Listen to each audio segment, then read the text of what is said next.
Students are still talking about Penn State's new Greek life regulations. Most people we surveyed are members of Greek life.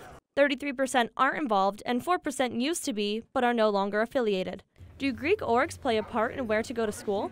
42% say if Penn State didn't have Greek life, they would not have attended.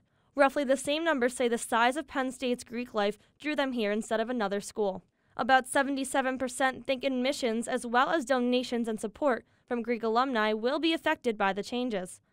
Only 14% think that the new rules will curb binge drinking in some way.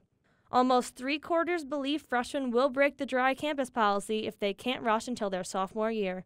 Responses are varied over how fraternities and sororities should react to the new rules. 20% say they should follow them. Almost 40% say the university and Greek orgs should reach a compromise. This leaves 34% who think Penn State can't control what happens off campus and say Greeks have a right to fight the regulations. Comments posted on our online survey covered a variety of topics. They include, "I am not in Greek life, but I know that my sister who just made her acceptance to the school is now hesitant about coming here." And, "I think the death of a student should be respected through the university's decision, and Greek life should understand that."